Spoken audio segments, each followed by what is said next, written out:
Whether you're about to join the workforce, are a senior employee, or are just about to retire, having knowledge of your health and retirement benefits is crucial.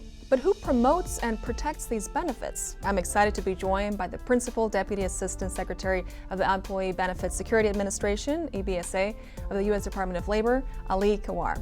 Thank you so much for being here. Thank you for having me. How would you describe what the U.S. Department of Labor and the EBSA in particular does? So if you think of the US system, people that have their benefits through their employment, whether it's things like a 401k or a traditional defined benefit pension, and you're employed by the private sector, so not state or local government, then generally you're under our jurisdiction. And so we're the primary regulator, and our job is several-fold to make sure that those plans are being operated correctly and taking care of the people that they're supposed to take care of, but also educating the public, educating the people that are running the plans, making sure that the public is aware of what their rights are, that employers are aware of what their obligations are, that we're making those things as plainly understandable as possible, Right. and that people know that they have this resource in the U.S. Department of Labor that's there and available to help.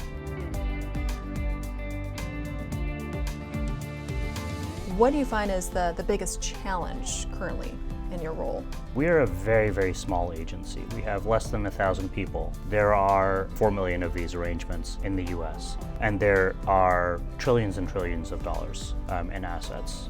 One issue that we've seen and have been trying to address for a number of years is that when you're in this 401k system, you're asked to make a lot of decisions about, how much should you save, what should you invest in, ultimately, how should you withdraw the money when you retire.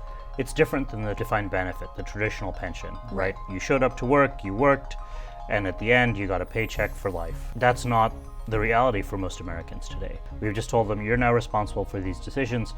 If you make the wrong decision, that's kind of on you. And so the natural thing for most people to do is, well, I don't know anything about this. Who can I talk to that does know about it? And that's where the really important role of financial advisors comes in. The problem is that for most of those financial advisors, they don't have a legal obligation to be putting your interests first. So the rule that we've worked on is that when you're getting that kind of advice from someone, everything about that relationship is about putting your interests first, that's a standard. How can people get in touch with your department for any advice, to access resources? Yeah, so there's a lot of material on our website, which is dol.gov/EBSA. But you can also just call us. That toll-free number I mentioned, it's 866-444-3272.